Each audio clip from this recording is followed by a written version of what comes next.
Hi, and welcome back to another episode of The Wi-Fi is Out with your two hosts, Double T and Aros. I don't know why I went with a depressed outro. Probably because we have some pretty bad news on both fronts, to be fair. I guess not bad news, but like I have some disappointing stuff that I found out. Through play. No. All yeah. My stuff is exciting. Oh no, mine's a little. It's not bad, but it is like I'm not as excited as I was initially. But it could just be that I don't know how it works yet. So we'll start with like the big thing, or well, that's not the big thing, but some new information. A Nintendo Direct happened recently that showed up some cool projects. Okay, so what did they give us? What information we got? What cool projects coming out? We are getting a Peach game from the Mario franchise. So kind of like a Luigi's Mansion type thing, or what's the gameplay focused around? Did you happen to like figure out? It seems to be like your typical Mario type of game, but styled in kind of a way with Luigi Mansion where it's a different take. Okay. She went to a play gets taken over, and she dresses up as different characters. Interesting. One's like a baker, so she deals with baking stuff. One's a sword fighter, so that's probably more your attacking. Interesting. Okay. Do you think you're going to play it? Oh, yeah. It looks really fun for a character I never really cared for before. I was going to say, it's kind of interesting to give her whole side game, not have, like, Daisy in there with her. Because you have, like, the Super Mario Brothers, it could be the Super Princess gals. I hate Daisy. Why do you hate against Daisy?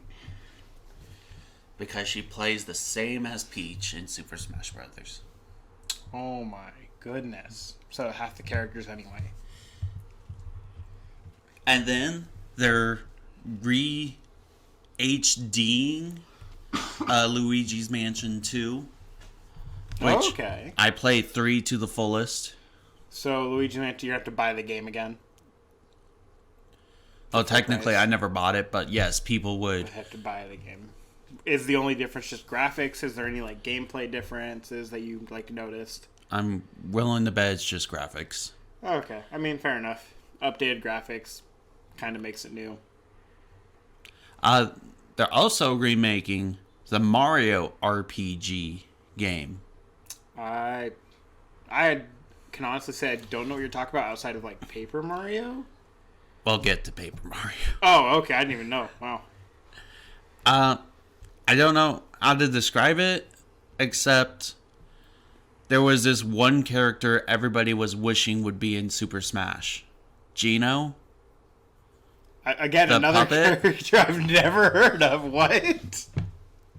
Okay, I guess that's it. I don't know how else to describe it. It's going to be an RPG Mario, which was like one of the first Mario games. Okay, so like, what would you compare the gameplay to? Like, would you compare the gameplay to like a free open world, like roamer kind of like Tears of the Kingdom, or is it more like turn-based combat, or is it more like linear? Final Fantasy back when it was turn-based type of thing. So it'd be like turn-based, very linear storyline. It kind of shows you the open world, but you travel in like in one consecutive way. I think so, yeah. Okay, that could be interesting. You know, each of the characters getting like their own unique attacks and stuff. Did it show any of the combat? I've never played Mario RPG, so my assumption is like throw turtle shell, throw fireball. I was more focused on Peach game. Oh, okay. I guess fair enough. I was just trying to ask some questions. What else do we got? So Paper Mario. Oh yeah, Paper Mario. They're remaking or re-HDing. Remastering or remaking? Remastering. Okay. That's a good word. Its second game, I think, or its first. Okay, I can follow. So you get to play that on the Switch now. See, that's actually pretty cool.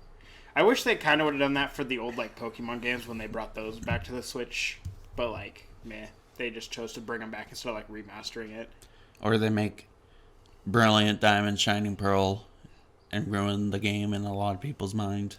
Yeah, I will say I was excited for those, and then the hype was fully just nostalgia. They weren't nearly like I don't even want to play it again. At least there are like cult fan bases for these games, and now they get to I just get to play the game again in better graphics. True. I wish they would have just done Platinum though instead of Diamond and Pearl. Just do Platinum. Platinum was literally Diamond and Pearl, just better in every way. Literally. Yeah. But anyway, what else do we have? Is there like a new? Or sorry, you go ahead. Well, if you have something, I only have one left. Wasn't there the new side-scroller Mario with like the updated graphic style? Was that part of it, or is that a separate? Is that the one where Mario turns into an elephant? Yes, yeah. I think they showed gameplay of all the characters with the elephant power-up. Okay, so we're getting some new power-ups. It looks like the art style they chose to do this is just different enough to make it look interesting to me. Because I'm not much for like the side-scroller stylized games. I've never really gotten into them, but this one actually I might get, honestly. Honestly, I don't know if I'm going to play any of these Mario games except for the Peach one. Okay. But Mario is just such a consistent franchise that you know if you're going to get it, you're going to have a good time. Yeah, like there's no bad Marios, I would say. Like, I can't think of one. Because even like the different Mario Karts were still enjoyable. The different Mario Parties, the different normal Mario games. I mean, there's bad games within, it's like, there's going to be a bad kart compared to the others. Oh, yeah. There's definitely like parts of the games that could be less enjoyable, but overall, it's an enjoyable experience. You play with family and friends if you can, and it's great. Oh, speaking of kart, they released 4 new characters for it. For Mario Kart? Yeah. What do we got? Diddy Kong, Funky Kong, Okay. Pauline, Okay. and Toadette as Peach. What? What do you mean when Toadette as Peach? You know when Toadette gets the crown that turns her into Peach? Peachette, it might be called. I've never seen this. I've seen some fan art out there of some other characters, but I've never seen Peachette. What do you mean? So she's just a human Toadette? So all the kiddies go away for a second, because I'm pretty sure there's no art of this character that isn't age restricted. So when Bowser gets that crown, that was inspired by when Toadette gets the crown and turns into a Peach clone. That's a real thing. I thought that was all fan-made. Oh my gosh. No. Well, Bowsette is fan-made because it's like, what if Bowser gets the crown? You know, I thought the crown was fan-made. I didn't know the crown was a real thing inside of the Mario universe. Oh, this makes so much more sense. It doesn't help that they officially said that Bowsette was not canon. So you probably saw that and was like, of course, it's fan-made. Yeah. I figured any of them, because you had Booette, you had like Goombaette or whatever. You had a lot of them. You have a wide variety of characters transformed by this crown that I thought the crown was just fake. I was like, yeah, this is BS. But now to know it's an actual thing, I'm a little concerned for Mario right now. No, because only Toadette can use the crown. Okay, only Toadette. It says in its... But like, what if we gave it to Toad and he turned into like that the fan drawing of like Diglett underground, where like underground is just this giant buff Diglett, but it's just Toad. Okay, we can continue on. This is stupid. But that's it for the Direct that I can recall. Was there not a new Wario game shown off? I thought they have a new Wario game coming out. Oh, maybe yeah, it's already there was. Like a new WarioWare. I was never a fan of it. You have to use the Joy-Cons in like weird ways. You hold one at your butt, you hold one at your nose, and act like the duck who drinks the water. Oh yeah, sure. That's what you're acting like. Okay, yeah. No, WarioWare was designed to be a chaotic mess interpretation of Wario's mind, in my opinion, and WarioWare 2, or whatever it's going to be called, is going to be the same thing. It's more of a family game. Yeah, like it's funny, it's goofy. It's not my style, but I don't have enough party nights. Yeah. Okay, so that was it for the Direct? Yep. So now we have my big new thing. Oh, what? You forget something? Luxray is going to be in Detective Pikachu. That's Oh, it. you completely forgot about Detective Pikachu. You completely spaced the Detective Pikachu news. That's all you have to say. Yes. Okay. Okay, sure, yeah. It's gonna be a good game. If anyone's even slightly interested in Detective Pikachu, like the movie, you should probably buy the game. Just saying. It's not voiced by Ryan Reynolds, unfortunately, but like it's gonna be good. But we did have recently released on the 13th of September, we had the new Monster Hunter Now, which I've now had a bit to play it. And I love the Monster Hunter franchise because they've done a great job of providing an experience that varies from super easy, like you could do it, with just a couple friends and you could blast through stuff and have just a fun time, to as challenging as you could possibly make a video game that still still multiplayer, and it can be brutal. But they've always aspired to bring any of their DLC new monsters, especially the newest installment before this technically would be Monster Hunter Rise. Every time they've brought a new DLC, it's been completely free to players. The only thing we've ever really had to pay for was just buying the game initially, and then they have some cosmetics, emote stickers, just cosmetic stuff that you don't really care if you get, but sometimes they look cool, sometimes they may not be your preference. That's all we've ever had to pay for. All the DLC has been free.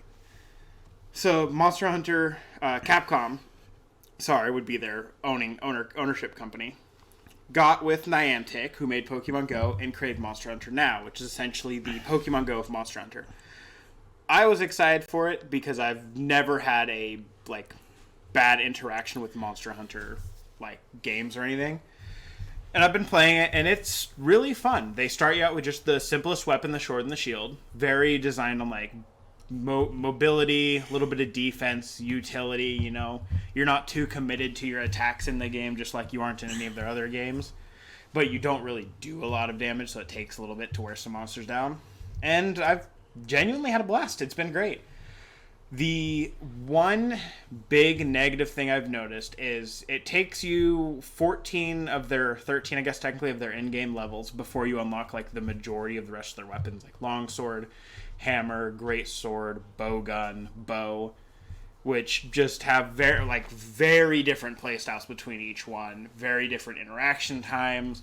You have a lot of them like hammer that are more like utility because you're going for stuns. You've got the bowgun and the bow that are based just on safety, you do good damage, but they can be a little slower and you're super far back from the monster, so you have to actually aim the weapon and stuff.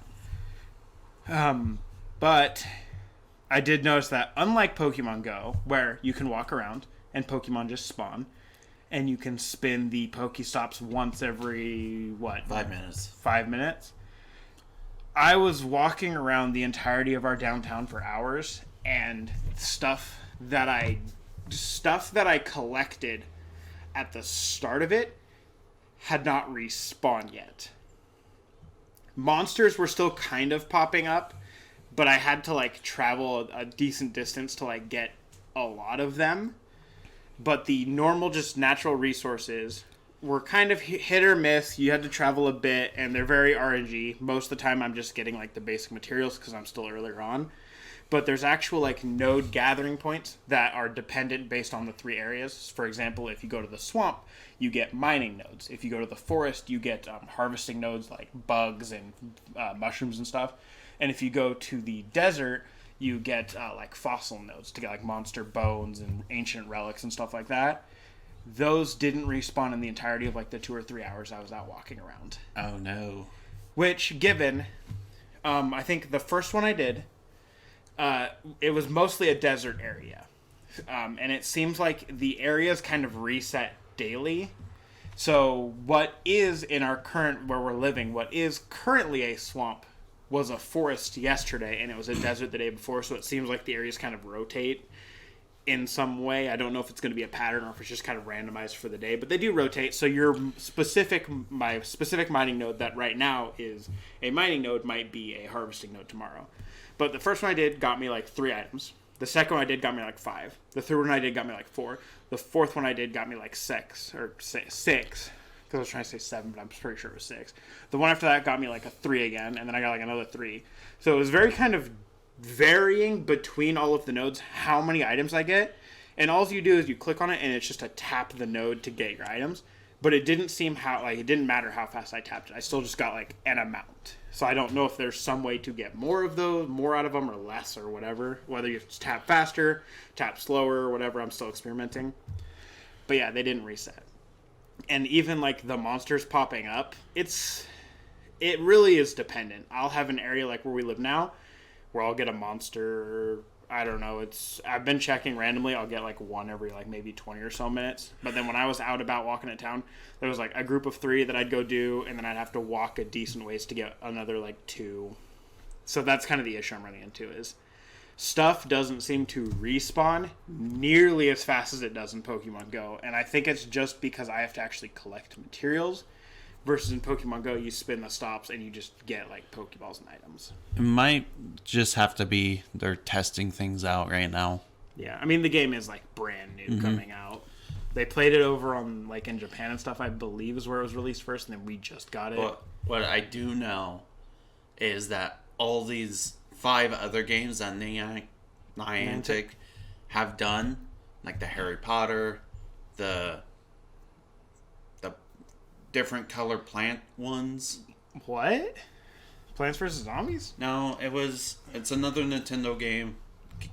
He's a Smash character. Olimar? Yeah.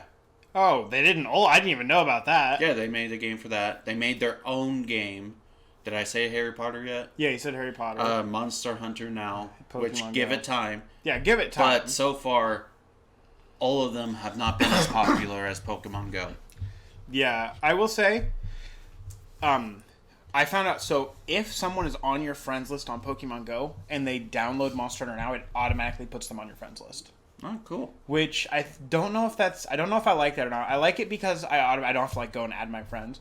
But I don't like it because I don't know if I can like have my friends use like my referral code and me use theirs for us to get free items.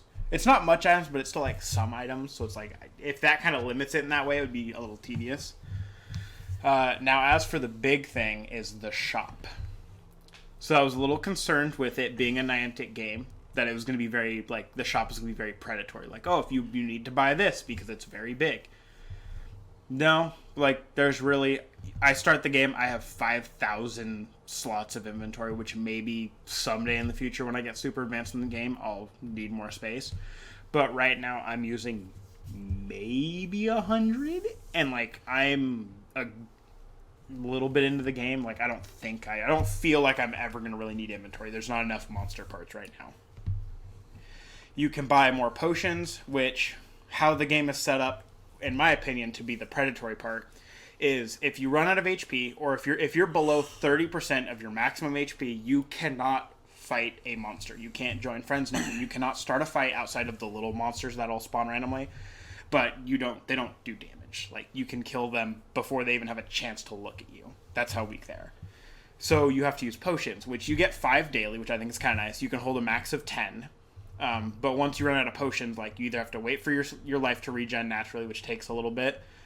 I don't know the exact timing yet. It just seemed like maybe a health point every couple minutes. Wasn't too bad, but like it was still like if you have 100 health and you have to at least have 30 to fight a monster, like that takes a little bit of time.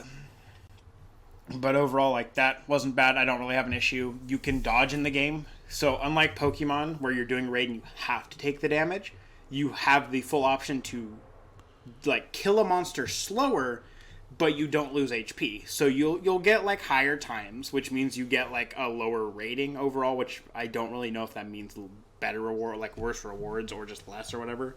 I've gotten the same amount of rewards. All the rewards have been randomized, so it doesn't seem to have any effect outside of like, oh, I didn't get an A rank.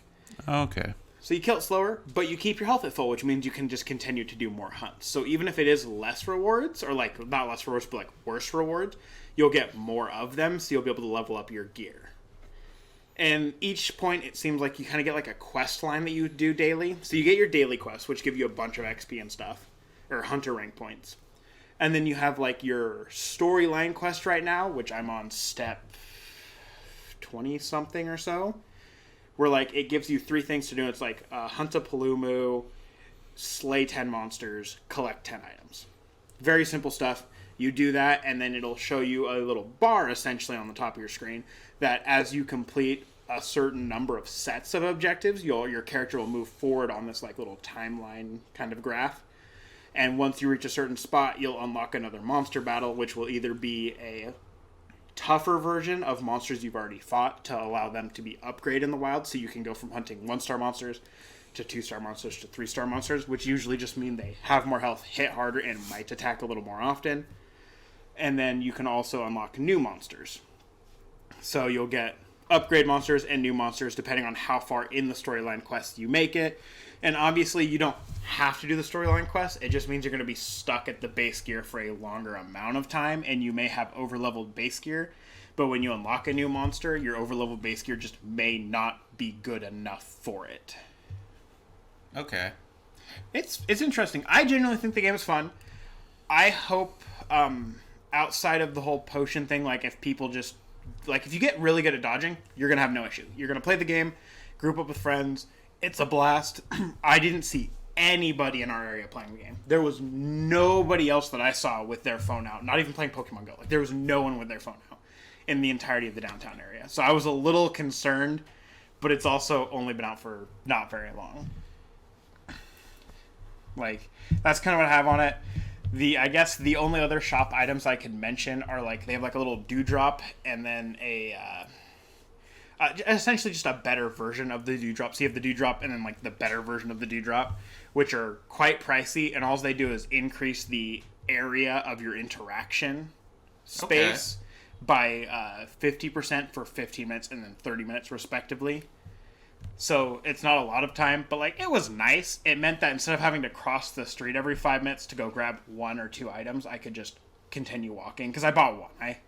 I will admit I spent $9 already to get their opening weekend like gems and stuff to like buy one of those just to try it out.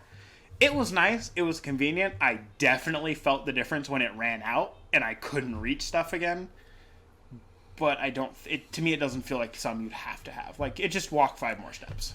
I'll just say give it a year.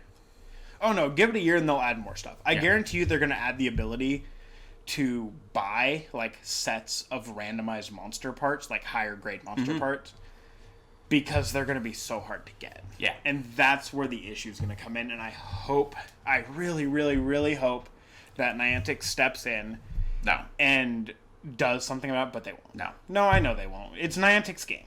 But I'm hoping that Capcom will step in and be like, hey, look. No. You can't do this. We cannot afford to piss off our community. Our community is built on trust. Why would they be pissed about getting money? Why would the community be pissed about getting money? Now, why would the company be pissed about getting money? No, the company wouldn't be pissed.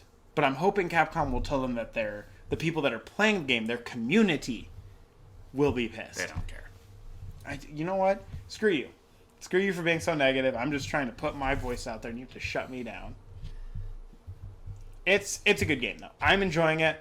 For right now, being a low level, I think it is a little slow, it feels. Some of the monsters, like, they have good scaling. They start you out with the really, really simple ones that you would see at the start of any Monster Hunter game. Like the Great Jagras, the Great Gyros, the Kulikyu, which are all just like very easy first hunts for beginner Monster Hunter players. Very good introduction to like dodging and mechanics and stuff. And as it's progressed, I've gotten up to what is called the Palumu, which is just like essentially a giant bird bunny rat with like an air sac for a neck is the best way I could describe it. And all it does is it adds the interaction between your hunter and the monster, where it sucks in air and it can use air to fill up its air sac. And when it does that, it staggers your hunter. Oh, okay. So the only thing it does is it starts introducing the mechanics like roars and tremors and stuff that can stagger your character that you have to kind of play around. And it like, what's the word for like when you're expecting something and like playing around it? I don't know. You just have to use the knowledge that it can make your character like tremble and stutter and stuff to dodge those so you don't take hits that you really shouldn't be taking. That's all it is. So it's like slowly adding mechanics. Okay. Yeah. But that's all I have on that. I'm going to continue to play it, and I'll get back to you guys hopefully once I've gotten a little further in the game and gotten some of those tougher monsters that require people to be in groups. And hopefully by that time, I'll see other people playing it. I was so excited to see anybody play and be like, hey, you want to party up? Because you can scan like a QR code that they give you on your thing, and you can create a party of 4. I don't know how it works because no one else is playing it, but my assumption is that if other people are nearby enough to you that are in your party, if you start the hunt, they can join in. So my hope is that, like, if you have a group of 4 people and you spread yourselves out enough that essentially, like, you'll go and be like, okay, I'm going to go get this, and you'll go and tag, like, a great Gyros and start the hunt, and everyone else will get the pop-up to join into the hunt and join into the hunt. Because the only other way to do that right now from a distance is paintballs that you'll get. So every day your Palico, your little cat helper, will get like 5 paintballs. And you can have up to like 10, I think, stored at a time. And you can have 8 monsters paintballed. So I can go out, find a high-tier monster, paintball it, and it will disappear from the map. And then I have 2 days, so 48 hours exactly, from the point that I paintball it, to fight that monster anywhere in the world that I want. Okay. So I have monsters right now that I tagged yesterday all the way in downtown that I can still fight, like, just randomly right here if I wanted to. Which is pretty nice mechanic. If you run into a monster like, I'm not strong enough for that, I want to do it with my friends, you can paintball it, you can go to the hunt, you can get your friends with you, you can start the hunt with all your friends, and you can do it. Instead of having to be like, hey guys, you all gotta come downtown, we gotta fight this. Nice little mechanic. Okay. I can get behind that. Better than the distance raids, I would say, for Pokemon Go. Like, it's a better way to do it that makes it, like, so you want to group up. But, yeah, that's all I have on that. Okay. Now for the big boy, the big news that we're excited for. After this bathroom break. He's back. We're good. Now we're on to the big news, though, which we have the Pokemon DLC Part 1, The Teal Mask, that we played through. Yeah, for Scarlet and Violet. We did the playthrough. Double T 100%ed the DLC. Almost. 90%. Close enough that you might as well have. Like, there's really not a whole lot to do. I got through the basics of the DLC. I'm not quite going in depth, but we're going to try probably sometime today to maybe do a little bit more of that. Or so. We'll see. Before we talk, yeah, how would you rate it? I'm not going to lie. I'm disappointed. I'm a little disappointed. I would rate it like a 4 out of 10. Oh, that's what I was going to go with. Oh, 4 out of 10 as well? I thought there was some stuff. There was some portions of the storyline and some Pokemon brought back that I enjoyed. But there was not a lot of new Pokemon. And there wasn't, like, a lot of the storyline didn't connect with me at all. So, the big thing about it is this DLC you can join at any point through the game. I think for the Part 2, the Indigo Disc, that one is locked behind you have to beat the game. I believe so. I think that's what they were saying. Like, so, spoilers for the main game. You have these 3 friends that you make along the way. Penny, Neoma, and Arvin. Naomi. What did I say? Neoma. Okay, so Penny, Nemo, and Arvin. Okay. Riku, Sora, and Kairi. There we go. Dick. Okay, let me... But you have these 3 friends that... Can I interrupt you for just half a second? Just half a second. Fine.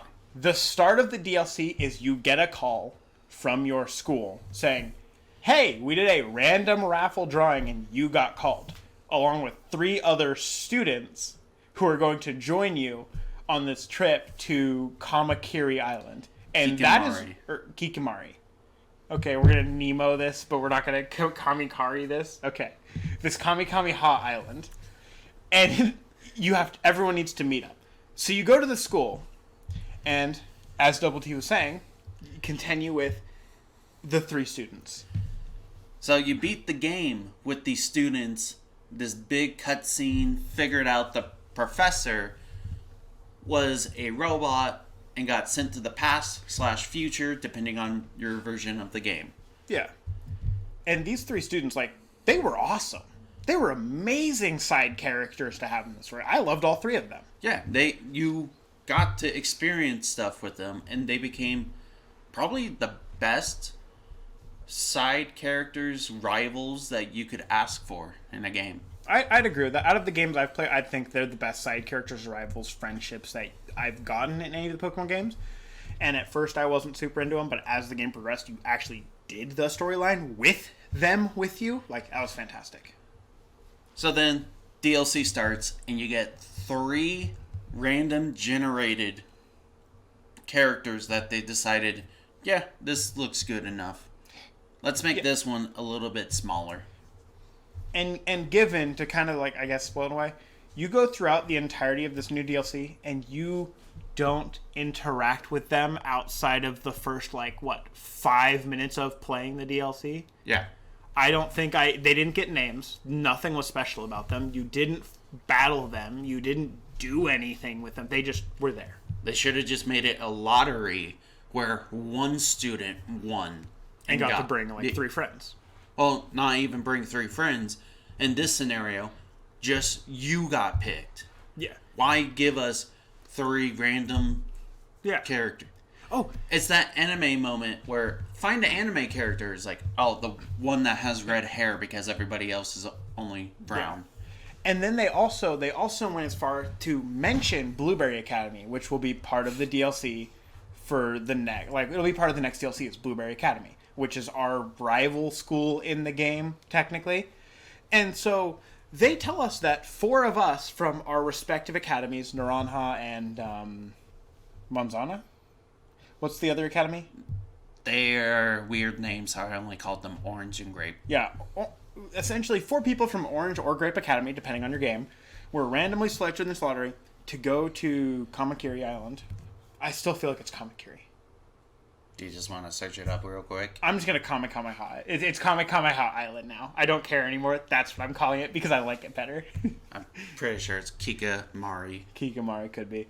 But you go to this island, and you're also supposed to be there with members of the Blueberry Academy. Are supposed to also be sent there. It's a way for both the schools to, meet up and, explore the island and, create a relationship or something for some reason. It doesn't make any sense to me outside of, I feel like a sporting event where you're going against each other would have made a lot more sense. But you go to this island, 4 of you, with the expectation of, okay, there's 4 of us from our school, so there's supposed to be 4 people from Blueberry Academy. And what do? They pick 2 people from Blueberry Academy who happen to be brother and sister who grew up on that island, and it was supposed to be a random lottery. So, it doesn't make any sense to me why we couldn't bring our 3 friends, but we had 2 people quote-unquote randomly chosen who are brother and sister and grew up on the island and have a home on the island and have grandparents on the island and know the island inside and out. And that's who we meet up with. And so, speaking of the brother and sister now, their names also escaping me. Except for Kieran. The girl was annoying to me. The girl was Kiki or something, wasn't it? They both started with K's, I'm pretty sure. Pretty sure it was Kiki and Kieran. Okay, we'll go with that. I hated both of them. I hated them so much.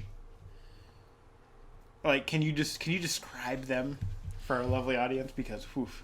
So Kieran was a shy character at first, who, throughout the story, his sister made us lie to him, and we'll go more into that. Yeah.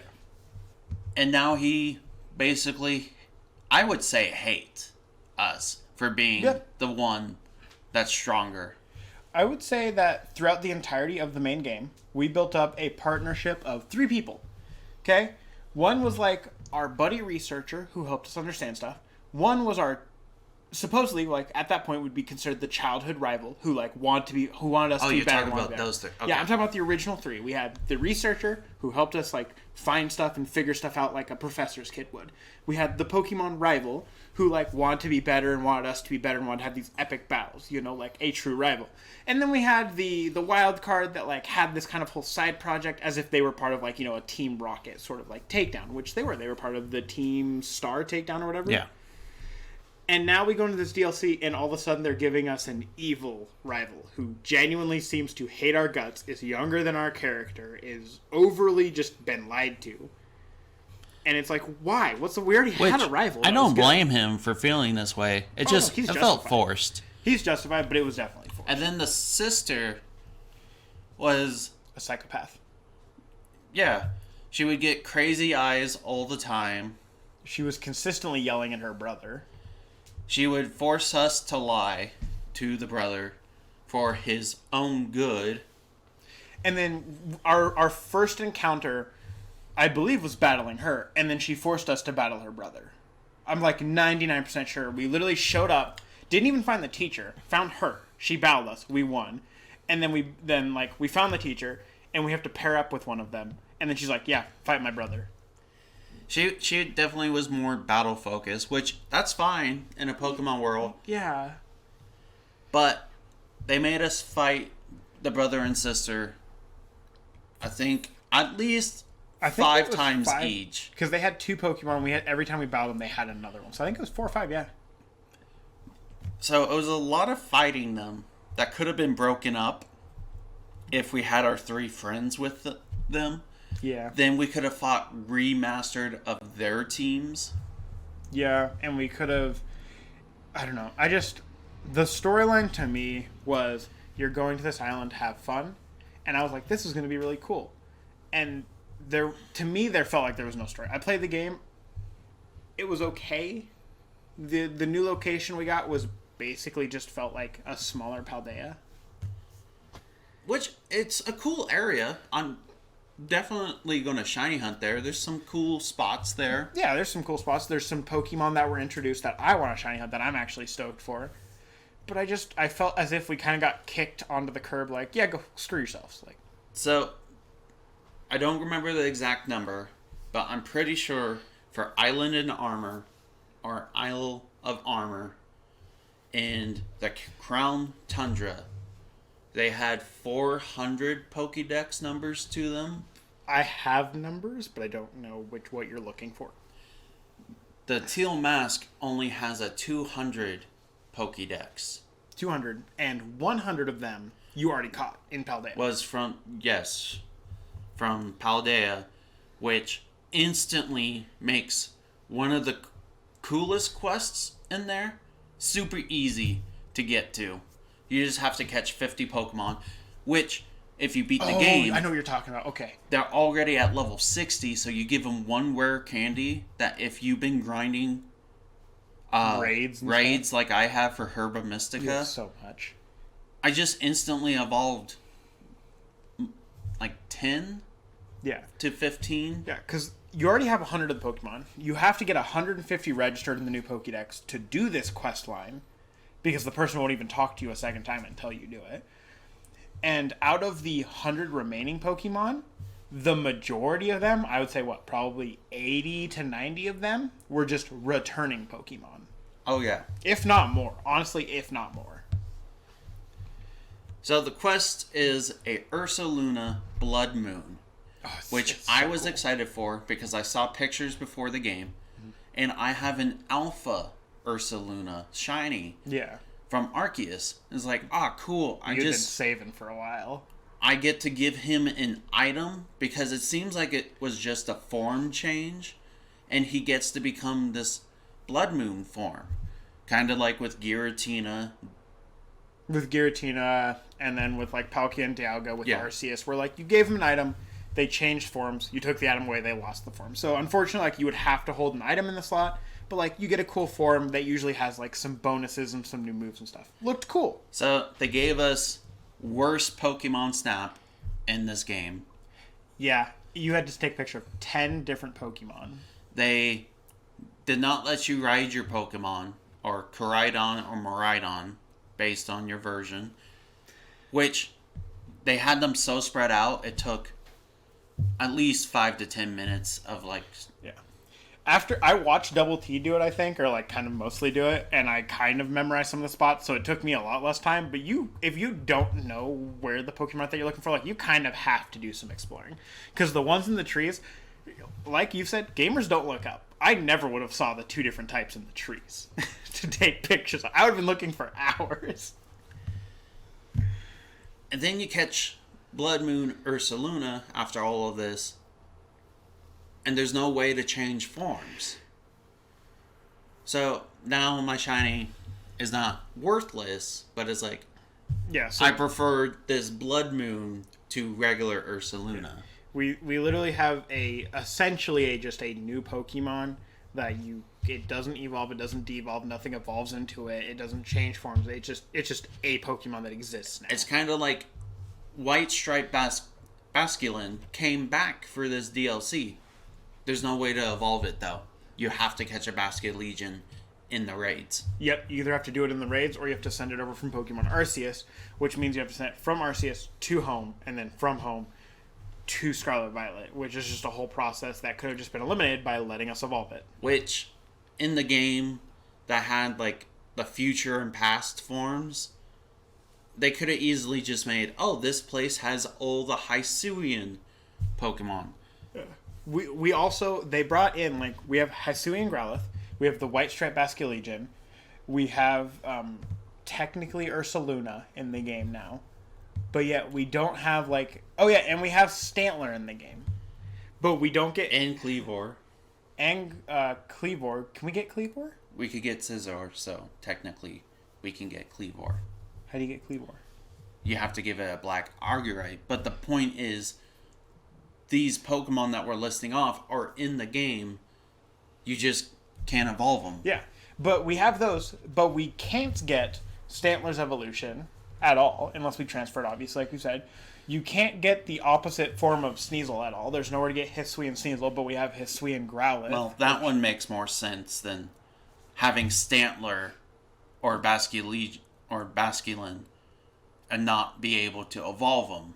Well, but it makes less sense because we have Hisuian Growlithe in the game. So we literally have Growlithe and Hisuian Growlithe, but I guess you can't catch Hisuian Growlithe. That was given to us, so that's... Okay. I would give that another pass. I see where you're coming from, and it makes sense now, but I'm also just like, we see Hisuian Growlithe exists in the game. It is alive canonically in this region, but we can't catch it. It exists in the game. It is no longer in the past. These Pokemon have gone from being in Arceus, which is supposed to be a long time in the past before like real Pokeballs were even like what we know as Pokeballs were a current thing, and Growlithe still exists, which means that theoretically all of the other Hisuian Pokemon would probably still exist. Which it would have just gave it a free pass to like, oh, these Pokemon can now be accessed in the modern times. Yeah.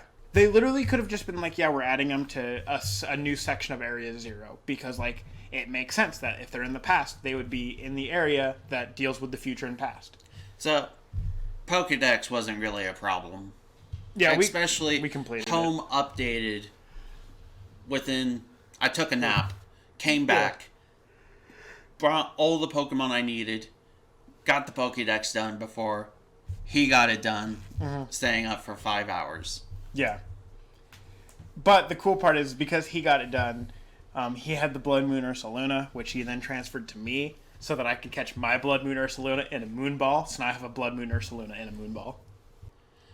One cool thing, they give you a free shiny. They do give you a free shiny with a special mark, which I think is kind of nice. You have to beat the Ogre Busting game on hard mode. And this is the part where I don't like it. They made hard mode too hard for single player. Like, it's fine that you can have friends join, but if that is what you need to accomplish something, that's not a good thing. What he's saying is if you don't have friends, you can't get a shiny Pokemon with a special mark. It requires you to get 200 balloons, which is a lot in this. A lot. You can only hold 30, and Pokemon spawn to eat the berries that you get from busting these balloons. And you're timed. With a 120 time. So even the time does not increase from hard to easy. It's just always 120. So it's... Somebody out there will do it, yeah. I'm sure. Can we talk about the actual storyline of the game and the like storyline of the legendaries, or no? Is that like an off limits right now because the game's freshly out? Oh no, we're gonna talk about it. Okay. We're kind of going like in segments. Okay, I just wanted to make sure because I was like, I have so much to say.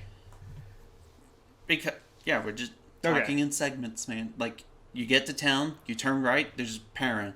You turn left, and then you turn right, it's ogre busting. And now we can talk about the thing on the other side of the map, the syrupy apples. I don't want to talk about the main story now. I want to talk about that last. Okay. You made that a thing. Okay.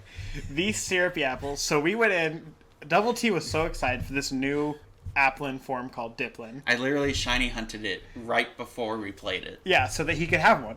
So we spent the whole game, and we literally, within the first 10 minutes maybe, got to an apple farm that has apple trees and applins all over and like other bug Pokemon. And I'm like, this has to be where we get it. There's items everywhere. We collect all the items, not a single thing. Which we were getting sweet and tart apples, which evolve it into its other two forms.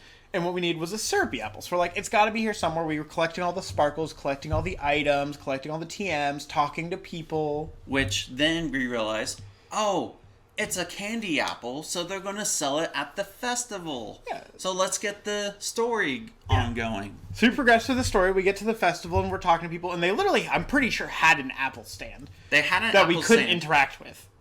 No, you can actually buy candy apples. Oh, yeah, that's right. That's what it was. You can buy candy apples. I thought it was pretty cool. I'm like, okay, so it's got to be somewhere here. No, so we didn't get the item. So we thought maybe we just collect it later on. Maybe it's a random drop. There's a whole foresty area we haven't touched. It is at a farm on the bottom right of the map. And from my knowledge, nobody talks about it at all.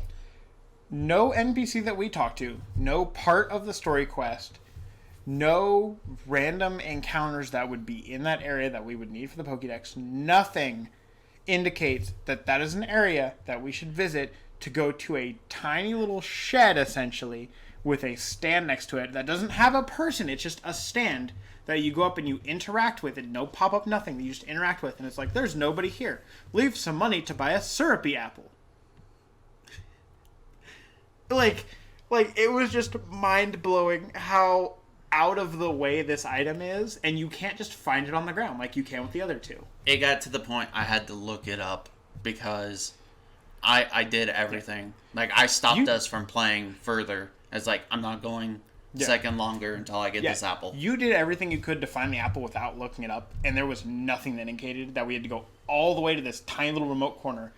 That even when I looked around, like there was no special Pokemon that would like be like, oh, we can only get this Pokemon here, so obviously we're gonna come here at some point. Like, no, we never would have gotten there. It would have made no sense. There was nothing else there, except for like maybe a couple TMs, but I think they were duplicates of TMs I already had, so they weren't even like new TMs. Which, if you beat the game, you don't really need more TMs. You gonna talk about the cool thing for Shiny Diplin?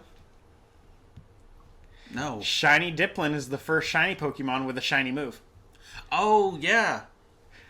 I sent you that video when I saw it. That is actually pretty cool. It's why he's now one of my favorites. So it's like syrup spray or something? What's syrup it called? bomb. Syrup bomb. So when you use a normal Diplin, it's just a red syrup bomb that hits the opponent's Pokemon, slows them, and does some other stuff, and does damage. But when you use it specifically with a shiny Diplin, it is the first move that actually changes color. So instead of being like a red appley syrup, it is a golden appley syrup. I will say, cool. Unfortunately, if he gets brought into future games, that may not be the case. It probably won't, but I hope they'll try to put it in, because that's a cool effect. Like, that's really unique. Unfortunately, one of Pokemon's biggest flaws is they do not care about the battle system. At all. It's so bad. It needs such an update. You do double kick and your Pokemon throws a punch. It's that bad. Even if they create an entire Pokemon game that was focused just around making the battle system better and there was nothing new in the actual Pokemon, I would be happy to buy it. Oh yeah, when you look back at like the Pokemon Coliseum. Oh yeah. Like if you beat like a Honchkrow, when he faints, he tips his hat. It's like, oh, that's so cool. That's exactly what that type of Pokemon would do. Yeah, it's the little things that make the battling system better that make people want to do stuff. For example, DLC 2 is all focused around battling. it's not going to be that fun, in my personal opinion, after seeing DLC 1. I mean, can't you wait to unlock the ability to have different throwing Pokeball styles at the end of the DLC Part 2? Yeah, so after you've already beaten it, you get all this cool stuff. Which is locked behind beating the game, so even if you restart your save file, you have to do everything again. Just to unlock those, you can't even use them from the beginning. Oh yeah, I love that. That's my favorite. I also can't wait to go into DLC 2 with a teammate whose sole purpose has been to battle you to be better, and you're going to enter this tournament, and you're going to compete in the tournament, and they're not going to be there to see you or participate in the tournament, and you're not going to get this epic finals or semifinals where it's you versus them in order to get to the finals, and you both are throwing out these level 100 like perfectly itemized and EV'd and IV'd Pokemon at each other. Yeah, no, I can't wait for that not to happen. Back to Part 1. Back to Part 1, yeah. We're at the festival now. People are in their kimonos. And they have these masks that you can't buy, by the way. You literally go there under the assumption that, like, well, you have to have a mask. We'll just buy you one there because we don't have any extras. So you go to the festival and you go to the mask stand and you can't do anything with it. It's just there. Which you can buy later, which I found out. Yeah, you can buy them after you've gone to the festival. So then you meet Ogerpon, which is all female, apparently. You can't get a male one. Which I think is interesting that they even gave it a gender, because usually most legendaries don't have genders. Then you go through the story. It starts the sister driving a wedge between you and Karen. And you go through all this stuff, and you find Pheasantipity, Okie Dokie, and Monkey Dory. Which I hate their names almost as much as I hate their designs, which is a lot. You go through, you beat them up, and they somehow turn into Titan Pokemon. Time skip backwards real quick. Okay. You go through this with the understanding that this game gives you at the start that you were on an island in a town, I will say, because it's not really a city, a town, where they are all convinced. Oh, this is good context. That they are all convinced that Okidogi, Monkey Dory, and Pheasantipity protected their town. The Loyal Three. The Loyal Three is what they're called. Protected the town from the angry, savage, evil oppressor that is Ogerpon. And you're like, okay, so this is obviously a really bad Pokemon. Like, this is going to be really, really nasty. You're going to need those three, and you're going to go through the story for getting those three back to fight the great Ogerpon. And you end up finding out that the grandpa of the two main protagonists, or whatever the heck you want to call them, the two kids, actually knows the true story, which is that Ogerpon is a gentle giant, and the other three actually killed Ogerpon's master, took 3 of its 4 special masks that were made by the kid's great so on grandpa for him to make him blend in with town. And then he proceeded to whoop them so hard they passed into the afterlife so he could get his mask back. And now he's the bad guy because they killed his trainer. Which, by the way, like, you have to be a Pokemon NPC to think that. Based on their designs alone, I knew the story as like, oh, Ogerpon's the good one. Yeah. And some lie happened to make these 3. Yeah, but this grandpa just knows this story, and his family, his whole generational family, has apparently known the truth, and just never told the people of the village, like, yeah, those 3 that are dead are actually, like, really evil, and that one actually saved us from what they could have done. So, like, y'all are just monsters. Which made me hate the family even more. Yeah, like, you know the truth. You could tell the truth. This grandpa is apparently one of the most respected elders in the village. Town, whatever. Like, what? That's the story we're going with? Really, Game Freak? So, back to the Loyal 3. Back to the Loyal 3. You're fighting them, and they somehow turn into Titans without Herba Mystica anywhere present. Which I guess they had to bring that gimmick back in.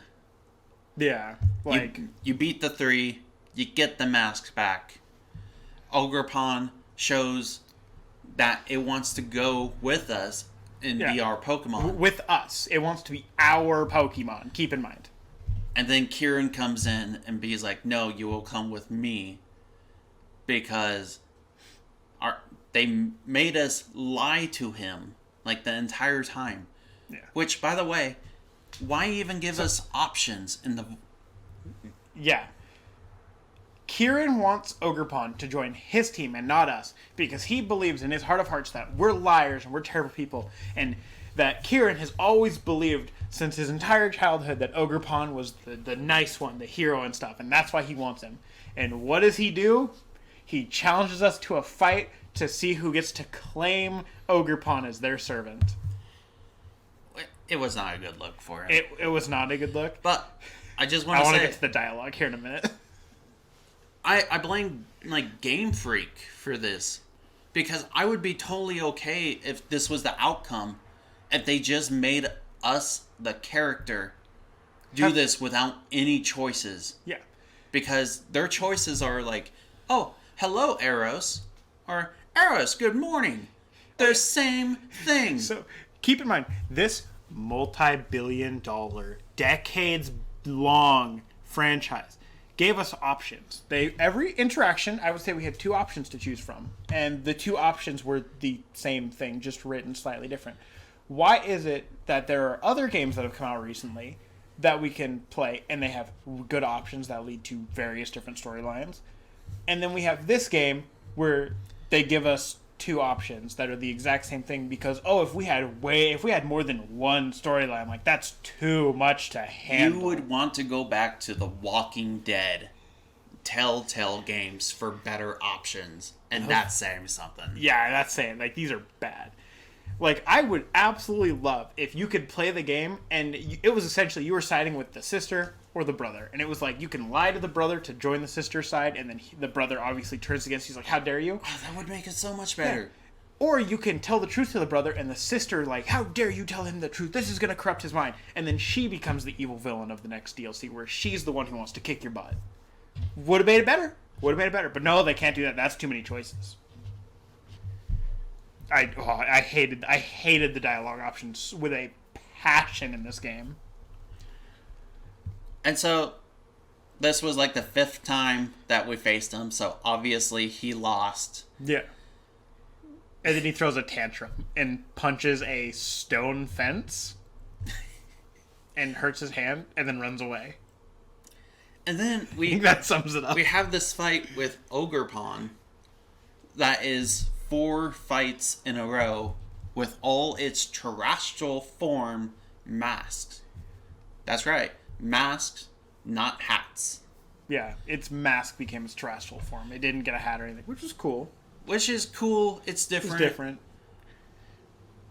But it makes us realize that if a Pokemon needs a terrestrial form and needs an item that has crystals in it, or the actual crystal that forms terrestrial, like Terapagos.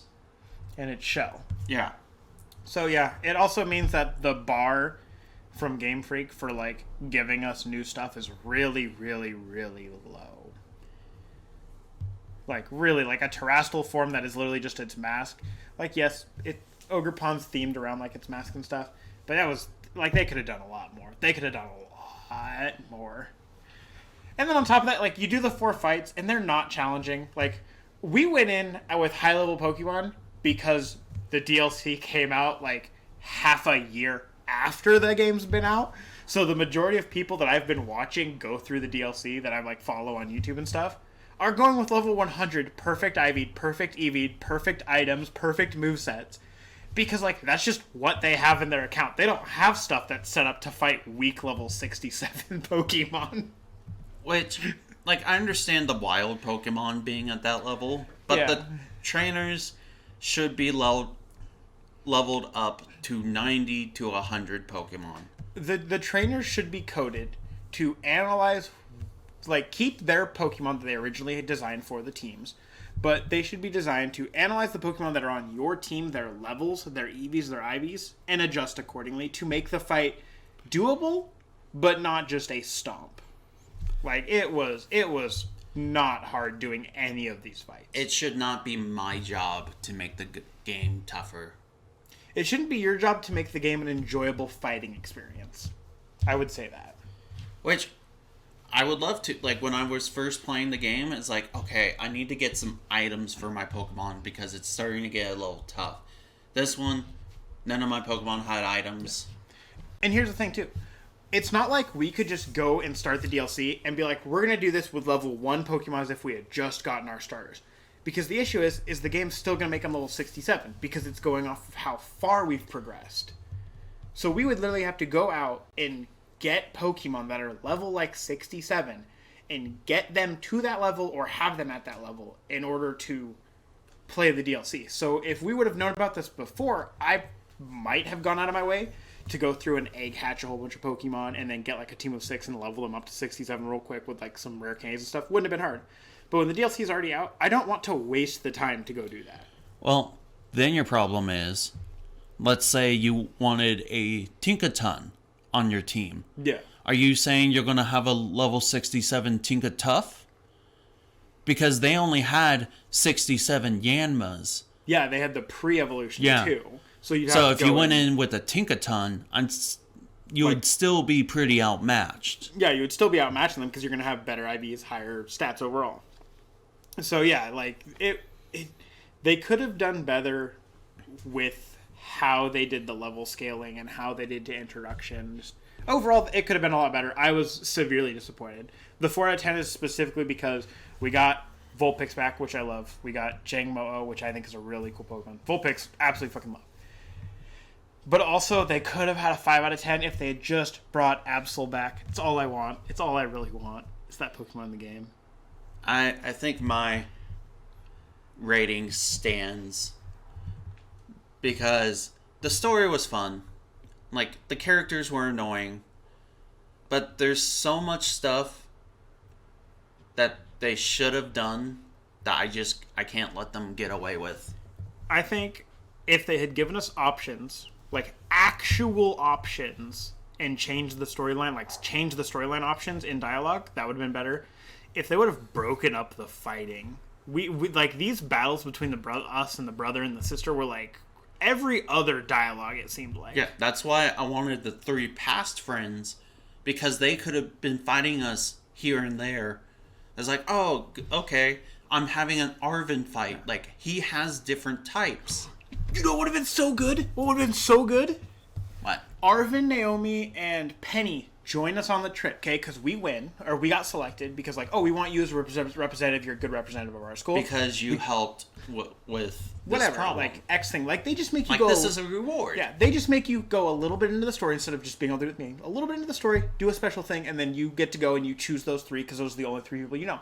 You go in, and when you go to do the, like, Okie Dokie, Monkey Dory, and Pheasantipity fights, they introduce triple battles where you go in and you get to pair with one of those 3. So it's a 2 versus a 3 where you go in and it's like Okie Dokie, and Okie Dokie like does some sort of like support call and calls in 2 random Pokemon in the area like themed around him. Oh, that are like really strong Pokemon. Yeah, exactly. But he calls in 2 of them, so now it's a 2v3, and they introduce that triple fighting mechanic for random encounters. Like, that would be great. There's better ways they could do it where they make it like if you find a trash slice Pokemon, it does it, or if you find like a Titan Pokemon, it does it, something like that. And but then like, a cool thing could have been Ogerpon got the mask and then fought us in that moment instead of one after another. Yeah, right at the end, like back to back to back to back. Like, that was rough. Because if we didn't have overleveled Pokemon, I don't think we would have made it through that, because it was like, I don't even think we got to heal unless you were in the battle healing. Like, it was rough. It would have been rough if we had underleveled Pokemon. And another thing is, this is part 1, and they obviously made it where a character is going to be important in part 2. So, his story didn't get finished. So now we gotta wait 3 months now? Yeah, in order to finish his story, and it's most likely just going to be he goes into the tournament, and a couple things could happen. He's going to make it to the finals, and you're going to battle him only at the finals. And the whole time, he's going to be taunting you. He's going to make it to the first round, get his butt kicked because his Pokemon suck, and then he's just going to be taunting you. Or you're going to make it to, like, a random fight in the tournament, and he's going to, because the real fight's going to be someone else that's more important, and he's going to be like, I'm going to win here, I'm going to show you, and you're going to kick his butt, and he's going to be like, I hate you, and then he's going to run away. Like, that's what I imagine it's going to be now, based on his personality. Which, by the way, Indigo Disc has been, like, data mined. So everything, how much of everything's been leaked? I'm willing to say like 70%. Oh, so the DLC is already out. I kind of know what the new Pokemon are going to be. Oh man, and obviously we've seen the data mine list of all the Pokemon that are returning, and a lot of them I don't care. Like we're not getting a lot of my favorites. They're trying to do a special thing about the starters. Oh yeah. So it's mostly filled up with starters. It's pretty much, I think it's every single starter that's not already currently in the game. And I think they're technically including the ones that did get bring in, like Charizard and Cinderace and all that, because like they were in raids, but you couldn't catch them in the wild. Now you'll be able to catch them in the wild. Which, I get it, a lot of people love their starters, but I don't care.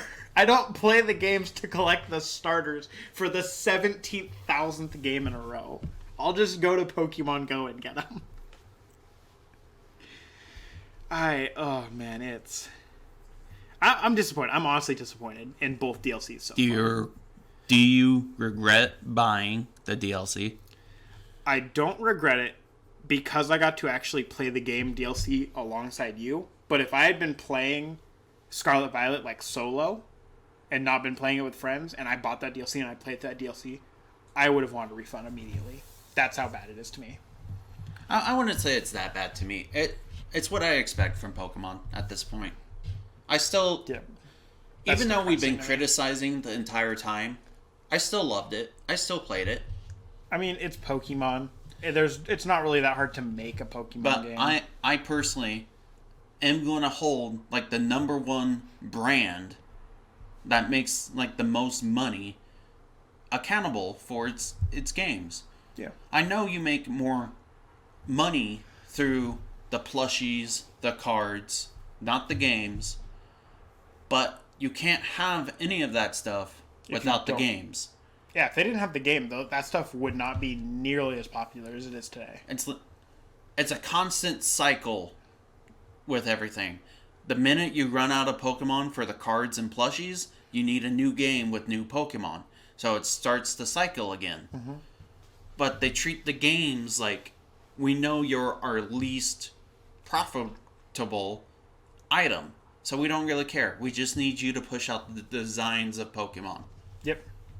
And the issue is with a lot of like, with the cards and the plushies, you can't obtain shinies for those in the same way that you would a game. A game is it's easy. It takes time, but like you just do it. It's something that you do. Whereas you have to specifically get a shiny for like a card or a plushie, like purchased and made for you, because they don't just make them. Oh, they do. But then it's impossible to pull the card, and then you have to pay $100,000 to get it. Yeah, and the plushie, they like make very specific shinies, but not just everything. So people that like really like a certain Pokemon can't just get a shiny of it. They can't just be like, oh, I'm gonna go swipe like $20, I'm gonna get that shiny. Like they can't just do that. You have to play the game if you want it to get it like in the easiest way, and have a visible version, which makes the games a lot more popular. So, Niantic.